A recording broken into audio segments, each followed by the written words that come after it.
Hey everyone, I am Neha. Welcome to our YouTube channel exam topper.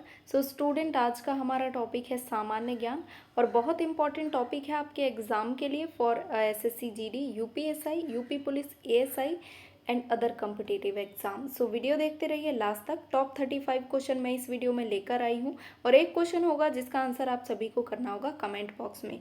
PDF के लिए हमारा Telegram channel है exam topper, उसको join कर लीजिए. सभी वीडियोस के पीडीएफ आपको वहाँ मिल जाएंगे. चलिए करते हैं क्लास को स्टार्ट और सभी क्वेश्चन हम लोग देखेंगे डिटेल और इम्पोर्टेंट फैक्ट के साथ. ओके, तो फर्स्ट क्वेश्चन है, विश्व का सबसे ऊंचा जलप्रपात कौन सा है? तो करेक्ट आंसर यहाँ पर हो जाएगा ऑप्शन नंबर बी, एंजिल जलप्रपात. देखिए, जो एंजिल जलप्रपात है यह विश्व का सबसे ऊंचा जलप्रपात है. करेक्ट आंसर यहाँ पर हो जाएगा ऑप्शन नंबर बी. देखिए, ये जो एंजिल जलप्रपात है ना, यदि मैं बात करूँ कि कहाँ पर है तो ये वेनेजुएला में है. आपको याद रख लेना है, वेनेजुएला में है एंजिल जलप्रपात. और इसकी ऊंचाई की यदि मैं बात करूं तो ऊंचाई है 979 मीटर, यानी कि 3212 फीट इसकी ऊंचाई है. गहराई की यदि मैं बात करूं तो 807 मीटर इसकी गहराई है, यानी कि 2648 फीट इसकी गहराई है एंजिल जलप्रपात की, जो कि विश्व का सबसे ऊंचा जलप्रपात है, यानी कि वाटरफॉल है. अगला क्वेश्चन है, कोटोपैक्सी ज्वालामुखी किस देश में है? तो ये है इक्वाडोर में. कोटोपैक्सी ज्वालामुखी जो कि विश्व का सबसे ऊंचा और सक्रिय ज्वालामुखी है, याद रख लेना है. सक्रिय मीन्स होता है कि जिस ज्वालामुखी से हर समय लावा निकलता रहता है तो वो सक्रिय होता है. तो विश्व का सबसे ऊंचा और सक्रिय ज्वालामुखी है कोटोपैक्सी, जो कि इक्वाडोर में है. और बात यदि मैं करूँ इक्वाडोर की, तो इक्वाडोर की जो कैपिटल है वो है क्विटो. राष्ट्रपति हैं लेनिन मरीनो और मुद्रा है यूएसडी, यानी कि यूएस डॉलर, याद रख लेना है. अगला क्वेश्चन है, अंकोर वाट कहाँ स्थित है? तो अंकोर वाट स्थित है कंबोडिया में. अच्छा, अंकोर वाट क्या है? तो ये एक हिंदू मंदिर है जो कि दुनिया का सबसे बड़ा हिंदू मंदिर या फिर धार्मिक स्मारक आप बोल सकते हैं. दुनिया का सबसे बड़ा धार्मिक स्मारक है और ये एक हिंदू मंदिर है जो कि करीब 402 एकड़ में फैला हुआ है. और यदि मैं इसके निर्माण की बात करूँ तो सूर्यवर्मन द्वितीय के शासनकाल में इसका निर्माण हुआ था अंकोर वाट मंदिर का. और ये जो है मिकांग नदी के किनारे बसा हुआ है, ये भी आपको याद रख लेना है. और कंबोडिया के देखिए, कंबोडिया का प्राचीन नाम कंपूचिया है. ओके, कंबोडिया की यदि वर्तमान के करंट से के पॉइंट ऑफ व्यू से मैं बात करूँ तो जो कैपिटल है वो है नामपेन और जो प्राइम मिनिस्टर हैं वो है हुन सेन और करेंसी है रियल कंबोडिया की. नेक्स्ट क्वेश्चन है, विषुवत रेखा निम्न में से किस देश से होकर गुजरती है? तो विषुवत रेखा गुजरती है ब्राजील से. इनमें से कौन सा देश? तो इनमें से ब्राजील हो जाएगा ऑप्शन नंबर बी. वैसे यदि मैं बात करूं विषुवत रेखा की तो ये जो है 13 देशों से होकर गुजरती है. वो 13 देश कौन कौन से हैं? तो Ecuador, Colombia, Brazil, Gabon, Congo गणराज्य, कांगो लोकतांत्रिक गणराज्य, Uganda, Kenya, Somalia, Maldives, Indonesia के व्राती, साओ टोम और प्रिंसिप. तो ये हैं वो 13 देश जिनसे विषुवत रेखा होकर गुजरती है. बात यहाँ पर ब्राजील की गई है तो आपको बता दूं, ब्राजील की कैपिटल ब्रासिलिया है. राष्ट्रपति हैं जेयर बोल्सोनारो, करेंसी है रियल. अगला क्वेश्चन देखेंगे, फॉरेस्ट रिसर्च सेंटर का मुख्यालय कहाँ है? तो फॉरेस्ट रिसर्च सेंटर का मुख्यालय है देहरादून में. और जो देहरादून है ये यूके यानी कि उत्तराखंड की कैपिटल है, ये आपको याद रख लेना है. और ये जो फॉरेस्ट रिसर्च सेंटर है इसको 1906 में इस्टेब्लिश किया गया था, ये आपको याद रख लेना है. यदि मैं बात करूँ उत्तराखंड की तो कैपिटल मैंने आपको बताया देहरादून है और एक है गिरसैंण जिसको हाल ही में समर कैपिटल बनाया गया है. तीरथ सिंह रावत मुख्यमंत्री हैं और बेबी रानी मौर्य हैं गवर्नर उत्तराखंड की. अगला क्वेश्चन, भारत में मानक समय रेखा किस शहर से होकर गुजरती है? तो भारत में मानक समय रेखा गुजरती है प्रयागराज से. ऑप्शन नंबर डी यहाँ पर हो जाएगा करेक्ट आंसर. प्रयागराज के निकट एक नैनी जगह है, वहाँ से होकर गुजरती है भारत में मानक समय रेखा, जो कि 82.5 डिग्री पूर्वी देशांतर जो है इसको भारत में मानक समय माना जाता है. इसका मतलब क्या होता है? तो जो भारत का मानक समय है वो ग्रीनविच के समय से 5.5 घंटे आगे चलता है. ये देखिए, जैसे कि इस समय 12 बजे हुए हैं तो सॉरी इंग्लैंड में यदि 12 बजे हुए हैं तो भारत में शाम के 5:30 बजेंगे। ये है मानक समय रेखा, यानी कि 5.5 घंटे आगे चलती है भारत की मानक समय रेखा, जो कि प्रयागराज के निकट नैनी से होकर गुजरती है। अगला क्वेश्चन है, जूट का उत्पादन सबसे अधिक किस राज्य में होता है? तो ये जो होता है ये होता है पश्चिम बंगाल, यानी कि वेस्ट बंगाल में। सी ऑप्शन करेक्ट आंसर है। देखिए वेस्ट बंगाल जो है वो अकेला ही राज्य पूरे देश का 75% जूट का उत्पादन करता है, ये आपको याद रख लेना है। बात करूं मैं बंगाल की तो कैपिटल कोलकाता है, ममता बनर्जी चीफ मिनिस्टर, जगदीप धनखड़ हैं राज्यपाल। लोकसभा में 42 सीटें, राज्यसभा में 16 सीटें, विधानसभा में 294 सीटें और 23 जिले हैं वेस्ट बंगाल में। और वेस्ट बंगाल की स्थापना हुई थी 26 जनवरी 1950 को। नेक्स्ट क्वेश्चन है, भारत में कितने प्रतिशत लोग कृषि पर निर्भर हैं? तो भारत में करीब 70% लोग कृषि पर निर्भर हैं। Right answer option number B हो जाएगा। देखिए आप सभी जानते हैं कि भारत एक कृषि प्रधान देश है। यहाँ के जो ज़्यादातर लोग हैं वो किसान हैं। ज़्यादातर गाँवों में रहने वाले लोग हैं, और जो लोग गाँव में रहते हैं तो ज़्यादातर किसान ही होते हैं वो लोग। तो यहाँ की जो जनसंख्या है वो ज़्यादातर किसान है, और भारत एक कृषि प्रधान देश है, तो इसीलिए 70% लोग जो है कृषि पर निर्भर हैं। अगला क्वेश्चन है, किस अधिनियम द्वारा कंपनी अधिनियम को समाप्त किया गया था? तो 1858 अधिनियम के द्वारा कंपनी अधिनियम को जो है समाप्त कर दिया गया था। बी ऑप्शन हो जाएगा करेक्ट आंसर। अगला क्वेश्चन है, पंचायती राज का सबसे छोटा अंग कौन सा है? तो इसमें सोचने वाली बात ही नहीं है। ग्राम पंचायत जो है या फिर ग्राम सभा, ये पंचायती राज का सबसे छोटा अंग होता है। Correct answer option number D यहाँ पर हो जाएगा।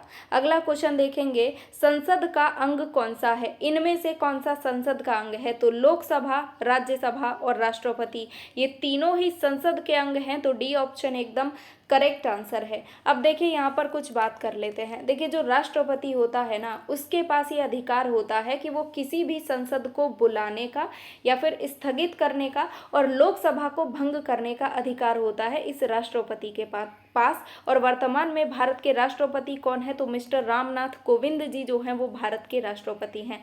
अगला क्वेश्चन है, किसी विधेयक को कानून बनाने के लिए किसकी अनुमति अनिवार्य होती है? तो अनुमति अनिवार्य होती है राष्ट्रपति की। देखिए जैसे कि कोई भी विधेयक है, यदि उसको कानून बनाना है तो पहले वह लोकसभा और राज्यसभा में पास होता है, फिर वहां पर पास होने के बाद राष्ट्रपति के साइन की जरूरत होती है उस विधेयक पर। जैसे ही राष्ट्रपति साइन कर देता है तो वो विधेयक फिर कानून बन जाता है। तो क्वेश्चन के अकॉर्डिंग ऑप्शन नंबर बी हो जाएगा यहाँ पर करेक्ट आंसर। अगला क्वेश्चन देखेंगे, भारत में लड़के और लड़की के विवाह के लिए न्यूनतम आयु कितनी है? तो भारत में लड़के और लड़की के विवाह के लिए न्यूनतम आयु है, लड़के की आयु 21 वर्ष होनी चाहिए और लड़की की आयु 18 वर्ष होनी चाहिए। अगला क्वेश्चन देखेंगे, भारत में सर्वोच्च न्यायालय का न्यायाधीश कितनी आयु तक अपने पद पर रह सकता है? तो भारत में सर्वोच्च न्यायालय यानी कि सुप्रीम कोर्ट का जो जज होता है वो जो है 65 वर्ष की आयु तक अपने पद पर रह सकता है। Option number A correct answer हो जाएगा। बात कर लेते हैं सुप्रीम कोर्ट की। तो सुप्रीम कोर्ट में वर्तमान में जो जजों की संख्या है वो 34 है, और इनमें से एक जज मुख्य न्यायाधीश होता है जिसे CJI यानी चीफ जस्टिस ऑफ इंडिया कहा जाता है। वर्तमान में चीफ जस्टिस ऑफ इंडिया कौन है? तो NV रमना जो हैं वो भारत के मुख्य न्यायाधीश हैं, जो कि 48वें मुख्य न्यायाधीश हैं। इनसे पहले कौन थे? तो शरद अरविंद बोबड़े जो कि 47वें न्यायाधीश थे, और इनसे पहले कौन थे? तो रंजन गोगोई थे जो कि 46वें मुख्य न्यायाधीश थे। और जो राम मंदिर का फैसला आया था वो इन्हीं की जो है अगुवाई में आया था। जो राम मंदिर का फैसला, रंजन गोगोई याद रख लेना है। अगला क्वेश्चन है, कौन सी पर्वत श्रृंखला विश्व में सबसे लंबी है? तो एंडीज पर्वत श्रृंखला जो है यह विश्व की सबसे लंबी पर्वत श्रृंखला है।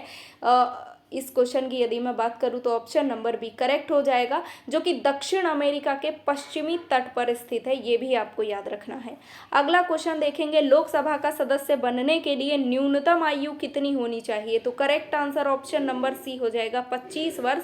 और यदि बात की जाए तो राज्यसभा की, तो राज्यसभा के लिए न्यूनतम आयु 30 वर्ष होनी चाहिए। लोकसभा के लिए 25 वर्ष और राज्यसभा के लिए 30 वर्ष। अगला क्वेश्चन, लोकसभा की निश्चित की गई अधिकतम सदस्य संख्या कितनी है? तो अधिकतम सदस्य संख्या है 552, जिसमें से 530 सदस्य विभिन्न राज्यों और 20 सदस्य तक जो हैं केंद्र शासित प्रदेशों का प्रतिनिधित्व कर सकते हैं। ये आपको याद रखना है। अगला क्वेश्चन है, भारत का संविधान कब लागू हुआ था? तो 26 जनवरी 1950 को भारत का संविधान लागू हुआ था, जिसे हम हर वर्ष 26 जनवरी को गणतंत्र दिवस यानी रिपब्लिक डे के रूप में मनाते हैं। लेकिन भारत का संविधान पारित कब हुआ था? तो 26 नवंबर 1949 को पारित हुआ था, जिसे हम संविधान दिवस के रूप में मनाते हैं हर साल। अगला क्वेश्चन देखेंगे, गुर्जर प्रतिहार वंश का संस्थापक कौन था? तो वत्सराज जो था ये गुर्जर प्रतिहार वंश का संस्थापक था। डी ऑप्शन हो जाएगा करेक्ट आंसर। अगला क्वेश्चन है, एलोरा का शिव मंदिर किस राजवंश के समय में बना था? तो ये बना था राष्ट्रकूट राजवंश के समय में। ऑप्शन नंबर ए हो जाएगा करेक्ट आंसर, जो कि कृष्ण प्रथम ने बनवाया था 757 से 783 ईस्वी के मध्य, याद रख लेना है। अगला क्वेश्चन, द्वितीय महायुद्ध कब समाप्त हुआ था? तो ये समाप्त हुआ था 1945 को। डी ऑप्शन करेक्ट आंसर हो जाएगा। 2 सितंबर 1945 को विश्व युद्ध या फिर महायुद्ध जो है समाप्त हो गया था, जिसमें करीब 165 देशों ने हिस्सा लिया था द्वितीय महायुद्ध में। ऑप्शन नंबर डी करेक्ट है।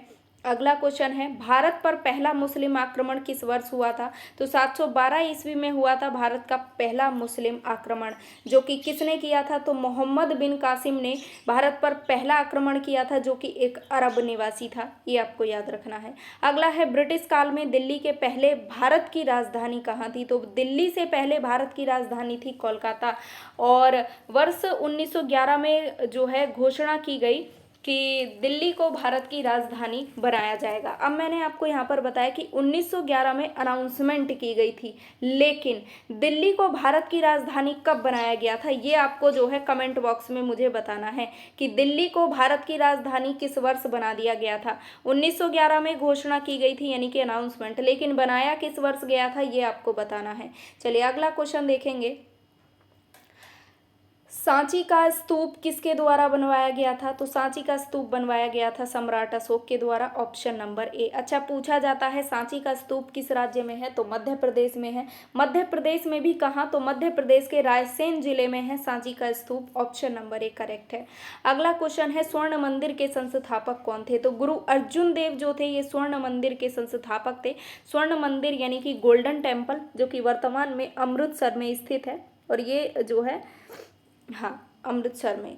अगला क्वेश्चन है, बेसिन की संधि किस वर्ष हुई थी? तो बेसिन की संधि हुई थी 1802 में। डी ऑप्शन यहाँ पर करेक्ट आंसर हो जाएगा। 31 दिसंबर 1802 को हुई थी बेसिन की संधि, पेशवा और अंग्रेजों के बीच हुई थी। ये आपको याद रख लेना है। इसमें हुआ क्या था? तो पेशवा को ब्रिटिश सेना की एक टुकड़ी जो है रखनी थी, रखने का खर्च उठाया था, और खर्च क्या था? सालाना खर्च था 26 लाख। ये आपको याद रखना है। और अपना इलाका जो है ईस्ट इंडिया कंपनी को सौंपना पड़ा था इस संधि में, पेशवा को याद रख लेना है। अगला क्वेश्चन है, सिखों के अंतिम गुरु कौन थे? तो गुरु गोविंद सिंह सिखों के अंतिम गुरु थे, और ये 10वें नंबर के गुरु थे। ये आपको याद रख लेना है। गुरु गोविंद सिंह जो थे ये जो है गुरु तेग बहादुर के जो है बेटे थे, यानी कि गुरु तेग बहादुर सिखों के 9वें गुरु थे। ये आपको याद रख लेना है। गुरु गोविंद सिंह का जन्म 22 दिसंबर 1966 को पटना में हुआ था, और वर्तमान में जो पटना है वो बिहार की राजधानी है। अगला क्वेश्चन है, पोस्ट ऑफिस के लेखक कौन है? तो रविंद्रनाथ टैगोर जो है पोस्ट ऑफिस के लेखक हैं। सी ऑप्शन एकदम करेक्ट आंसर है। अगला क्वेश्चन है, भारत छोड़ो आंदोलन कब शुरू हुआ था? तो ये शुरू हुआ था 1942 को। ऑप्शन नंबर डी हो जाएगा करेक्ट आंसर। 9 अगस्त 1942 को भारत छोड़ो आंदोलन शुरू हुआ था, और गांधी जी के आह्वान पर यह आंदोलन शुरू किया गया था।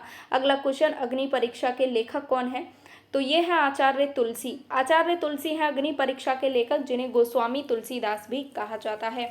अगला क्वेश्चन देखेंगे, सत्यमेव जयते का उल्लेख किसमें है? तो मुंडकोपनिषद में है सत्यमेव जयते का उल्लेख। यह मुंडकोपनिषद का एक लाइन है, ये आपको याद रख लेना है, सत्यमेव जयते, जिसका अर्थ होता है कि सत्य की ही जय होती है, इसका अर्थ, जिसका उल्लेख है मुंडकोपनिषद में।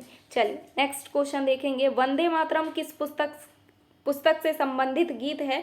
तो आनंद मठ से संबंधित एक गीत है वंदे मातरम, जिसके रचयिता कौन है? तो बंकिम चंद्र चट्टोपाध्याय जो हैं ये आनंद मठ के रचयिता हैं और इसी आनंद मठ में एक गीत है वंदे मातरम, ओके, जिसके भी रचयिता कौन है, ऑब्वियसली बंकिम चंद्र चट्टोपाध्याय ही होंगे, जिसको प्रकाशित किया गया था 1882 ईस्वी को, ये भी याद रखना है। अगला है गांधी जी के राजनीतिक गुरु कौन थे, तो सभी जानते हैं गोपाल कृष्ण गोखले गांधी जी के राजनीतिक गुरु थे। सी इसका डी ऑप्शन एकदम करेक्ट आंसर है, डी ऑप्शन। अगला क्वेश्चन देखेंगे हम लोग, ब्रह्म समाज की स्थापना किसके द्वारा की गई थी, तो ब्रह्म समाज की स्थापना की गई थी राजा राममोहन राय के द्वारा, ऑप्शन नंबर डी 1828 में, और इनके साथ द्वारकानाथ टैगोर भी जो है इनकी सहायता में थे, ओके, इनके साइड थे। अगला क्वेश्चन है रानी लक्ष्मीबाई को अंतिम युद्ध में किससे सामना करना पड़ा था, तो ह्यूरोज से सामना करना पड़ा था रानी लक्ष्मीबाई को, ऑप्शन नंबर ए, झांसी की रानी थी ये। और रानी लक्ष्मीबाई के बचपन का नाम पूछा जाता है तो मनु था, और मणिकर्णिका भी इनको कहा जाता है।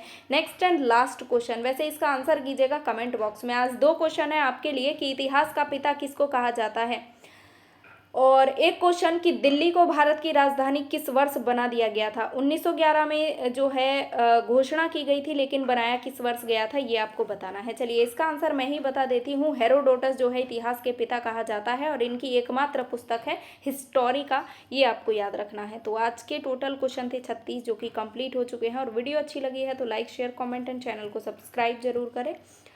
पीडीएफ के लिए हमारा टेलीग्राम चैनल ज्वाइन कर लीजिए और टॉपिक सजेस्ट कीजिए, मैं लाने की कोशिश करूंगी। तब तक के लिए take care, bye bye, thank you.